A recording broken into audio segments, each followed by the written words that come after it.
Tirumala security సిబ్బంది దాడిలో గాయపడి చికిత్స పొందుతున్న శ్రీవారి భక్తుడు పద్మనాభయ్య చనిపోయారు. టీటీడీ నిర్లక్ష్యంతో మంచాన పడి 100 రోజులకు పైగా చావు బతుకులతో పోరాడిన శ్రీవారి భక్తుడు చనిపోయాడు.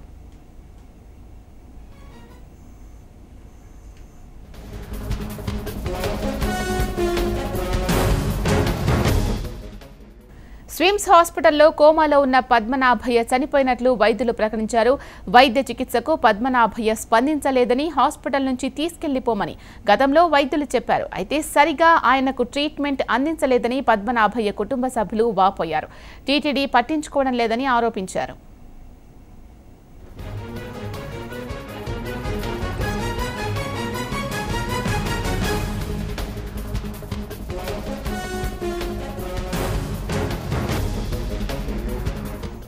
పద్మనాభయ్య కొడుకు రామచంద్ర మనతో పాటు ఫోన్లో మాట్లాడడానికి సిద్ధంగా ఉన్నారు.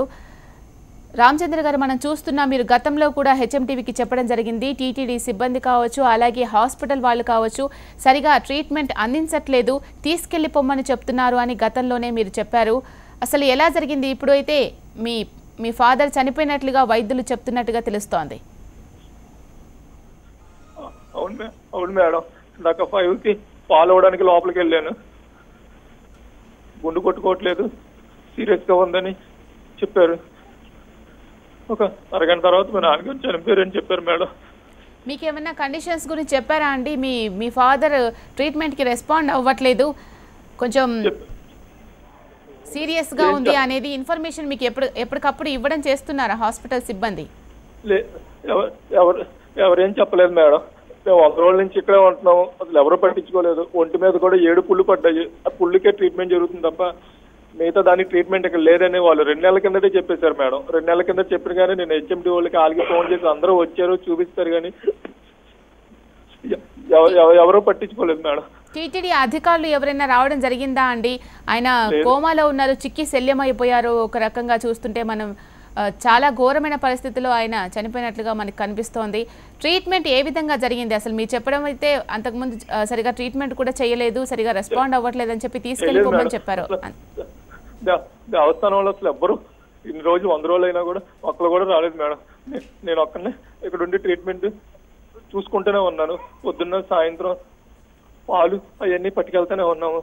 అసలు ఎవరు వచ్చి పలకరించలేదు మేడం. మళ్ళీ హాస్పిటల్లో కూడా వాళ్ళు నాకు 2 నెలల కిందటే ఈయన కోమాలోకి అయిపోయారు, మేమైతే ఏమీ చేయలేము, నీకు ఇష్టమైతే ఉంచుకో, కావాలంటే తీసుకెళ్ళిపోవచ్చు, దేవస్థానం హాస్పిటల్ కాబట్టి మేము డిశ్చార్జ్ చెయ్యం మిమ్మల్ని, ఇక్కడ ట్రీట్మెంట్ అయితే ఏం లేదని 2 నెలల కింద చెప్పారు మేడం.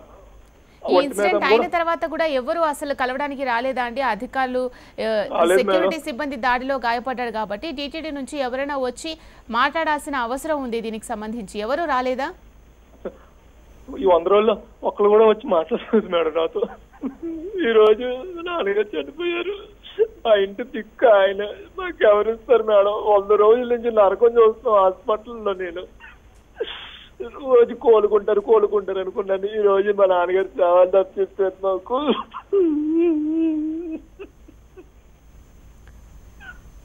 మరి మీరు కంప్లైంట్ చేయడం జరిగిందా అండి? నిజంగా చాలా బాధాకరమైన విషయం. ఒక తండ్రి మీడియా వాళ్ళకి ఫోన్ చేస్తూనే ఉన్నాను మేడం. వాళ్ళు ఎప్పటికప్పుడు స్క్రోలింగ్ చూపిస్తూనే ఉన్నారు. లోకల్ పేపర్లో కూడా చాలా సార్లు వేశారు మేడం. నిజంగా రామచంద్ర గారు చాలా సారీ అండి. ఇలాంటి ఘటన అసలు ఎవరికి జరగకూడదు.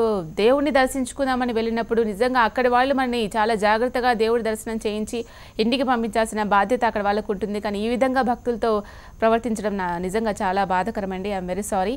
మనతో పాటు టీటీడీ పర్యవేక్షణ అధికారి ఉన్నారు నవీన్ కుమార్ రెడ్డి గారు, మాట్లాడదాం. నవీన్ కుమార్ రెడ్డి గారు, తిరుమల సెక్యూరిటీ సిబ్బంది దాడిలో గాయపడి పద్మనాభయ్య గారు 100 రోజులు ఒక రకంగా బెడ్ మీద నరకం అనుభవించారని చెప్పాలి. కానీ వాళ్ళ కొడుకుతో కూడా మనం మాట్లాడడం జరిగింది, రామచంద్రయ్య. టీటీడీ నుంచి ఎటువంటి రెస్పాన్స్ లేదు అని చెప్తున్నారు. ఇది వాస్తవం మేడం. ఎందుకంటే మానవ సేవే మాధవ సేవ అంటారు టీటీడీ వాళ్ళు. వాళ్ళు చెప్పే మాటలకి చేసే పనులకు పొందన లేదు అనే దానికి ఇంతకన్నా నిదర్శనం అవసరం లేదండి. వాళ్ళ బిడ్డకి మనవరాలు పుట్టిందని పుట్టింటికి ఇస్తామని చెప్పి కొండకు వచ్చి పొరపాటున తెలియకుండా ఒక లైన్ లో పోయాడని చెప్పి పిడిగుద్దులు గుద్దేసి ఎత్తుకొచ్చి స్విమ్స్ లో పడుకోబెట్టేశాడండి. 40 రోజుల క్రితము ఇదే హెచ్ఎం టీవీలో కంటిన్యూగా మానవత్వంతో హెచ్ఎం టీవీ వారు తిరుపతి నుంచి మేమంతా కూడా పోయామండి. ప్రతిరోజు అయ్యా దయచేసి వాళ్ళని మంచి ట్రీట్మెంట్ ఇప్పించండి, మెరుగైన వైద్యం కోసం వేలూరు ఉంది లేదా చెన్నై అపోలో హాస్పిటల్కి తరలించండి, భక్తుల్ని సంతోషకరంగా పంపించాల్సిన బాధ్యత టీటీడీ మీద ఉండాలి అని చెప్పని పదే టీటీడీ ఉన్నతాధికారులకి వేడుకున్నామండి హెచ్ఎం టీవీ ద్వారా. మాకెవరో కూడా తెలియదు, మానవత్వంతో మేము చేశామండి. కానీ కనీసం కనికరం కూడా లేకుండా ఇంత ఈ రోజు ఆయన పద్మనాభయ్య ప్రాణాలు పోయేదానికి టీటీడీ ఉన్నతాధికారుల నిర్లక్ష్యము బాధ్యతారాహిత్యమే అని చెప్పాలండి. అంటే ఈ రోజు టీటీడీ ప్రతిష్ట దెబ్బతింటుందండి. ఇది కోట్లాది మంది భక్తులు గత 2 నెలలుగా పద్మనాభయ్య సంగతి హెచ్ఎం టీవీ ద్వారా భక్తులందరూ కూడా చూశారండి. కానీ వైద్యం అందించడం లేదని చెప్పని మేము కోరుతుంటే అది హెచ్ఎం టీవీలో వచ్చినప్పుడు మాత్రం హడావిడిగా వస్తారు, వాళ్ళు పరామర్శిస్తారు, వెళ్ళిపోతారు. వాళ్ళ కుటుంబం అంతా ఆ ఎండకి వానకి ఆ చెట్ల కిందే పడున్నారండి 2 నెలలుగా. ఈ రోజు వాళ్ళు అనాథలు అయిపోయారు సార్. ఒక ఎంప్లాయీ ఆయన మున్సిపల్ దీనిలో శానిటరీ ఏదో వర్క్ చేస్తున్నాడు ఆయన. ఈ రోజు వాళ్ళకి ఆధారం పోయింది. అంటే టీటీడీ అధికారులు మేము అప్పుడు కూడా ప్రశ్నించాం, అయ్యా ఒక ఎమ్మెల్యే అల్లుడో లేకపోతే మంత్రి మనవడో ఈ విధంగా జరుగుంటే మీరు ఇట్లే బాధ్యత రాహిత్యంగా వ్యవహరించేస్తుంటారా? రాత్రింపగులు ఆడ బడి ఉంటారు టీటీడీ ఉన్నతాధికారులంతా కూడా వాళ్ళకి సేవ చేయాలని. ఎందుకంటే వాళ్ళకి పలుకుబడగలిగిన వ్యక్తులు కాబట్టి, రాజకీయ నాయకులు కాబట్టి. వీళ్ళు పద్మనాభయ్య కుటుంబం పాపం ఎక్కడి నుంచో వచ్చారు, వీళ్ళకి దిక్కు మొక్కు లేదు, వీళ్ళ ప్రాణాలు గాలిలో కలిసిపోతే మనకేముందని సామాన్య భక్తుడి ప్రాణాలకి విలువ లేదండి. దానికి నిదర్శనం ఇదండి. ఈ విధంగా వ్యవస్థ ఈ రోజు ఆ సెక్యూరిటీ ఆఫీసర్ మీద కానీ తూతూ మంత్రంగా యాక్షన్ తీసుకొని వదిలేశారు. భవిష్యత్తులో వాళ్ళ కుటుంబానికి టీటీడీ నష్టపరిహారం చెల్లించాలి.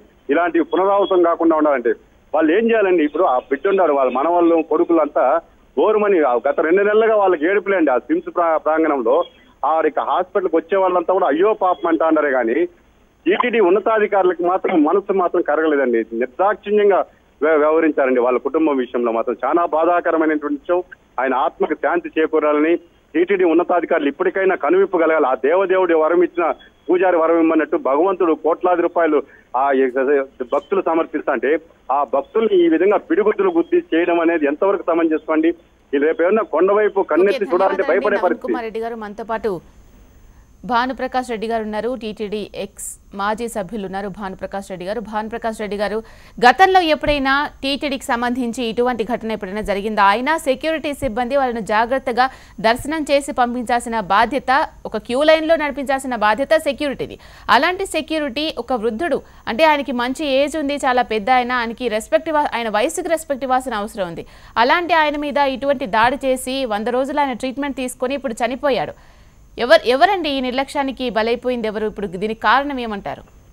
ఇది చాలా దురదృష్టకర సంఘటన.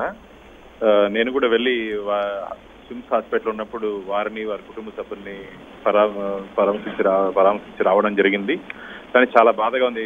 కోలుకుంటారని చెప్పి అనుకున్నాం. దురదృష్టం ఇలా జరుగుతుందని మేము ఎవరు ఎక్స్పెక్ట్ చేయలేదు. ఆ రోజే ఇమీడియట్ గా సంబంధించినటువంటి అధికారుల మీద ఎఫ్ఐఆర్ కూడా నమోదు చేయడం జరిగింది. వాళ్ళని అరెస్ట్ కూడా చేయడం జరిగింది. ఆ రోజు ఎవరు ఈ భక్తుల పట్ల అనుచితంగా ప్రవర్తించారో వారిపైన నేను కూడా టీటీడీ అధికారులకు చెప్పడం జరిగింది. ఎందుకంటే వచ్చినటువంటి భక్తులే మనకు ముఖ్యం. ఎందుకంటే ఎటువంటి పరిస్థితులను చేయి చేసుకునే అవసరం రాకూడదని చెప్పి నేను గట్టిగా చెప్పాను. ఓకే, ధన్యవాదాలు భానుప్రకాష్ రెడ్డి గారు.